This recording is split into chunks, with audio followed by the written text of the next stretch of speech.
It has a beauty to it that is beyond discussion, at least to reasonable people. It conveys in a very strong way that it's Christ himself who is acting, making present for us his sacrifice on Calvary. There's a strong sense in the extraordinary form of the Mass of the transcendent. In other words, that heaven is meeting earth in these treasured moments of the offering of the Eucharistic sacrifice. I find in my own celebration of the extraordinary form in public Masses that many of the faithful who are participating never knew the Mass before, and they're simply attracted to it for its beauty. It's not, in the past sometimes people said, well, it's just these old-timers who are holding on to an outdated form of the Mass and they won't give it up and they need to get with the times and so forth.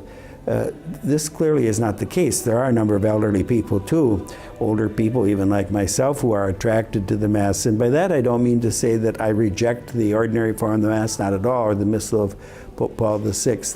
But as Pope Benedict XVI has pointed out to us, why does accepting the ordinary form of the Mass mean that you have to reject the Mass from which it developed?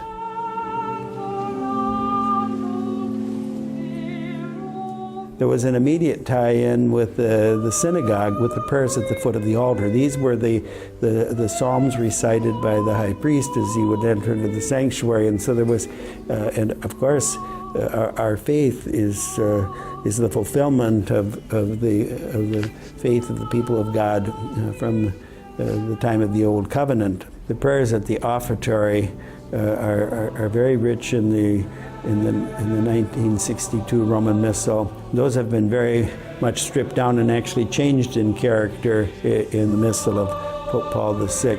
There was also a strong sense of our sinfulness and of the redemptive nature of the Holy Mass, and influenced, I believe, by the times in which the Reform was made. A lot of the language having to do with asking God's forgiveness and so forth was removed.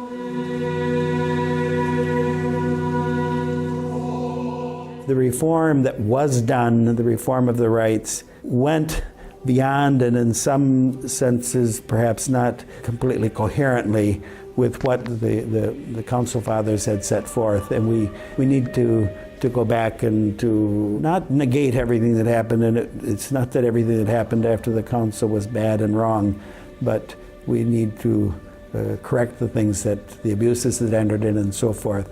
I have the hope that some of those elements, for instance, that were taken away may be reincorporated again so that it will be more evident the organic unity of the two forms of the same rite.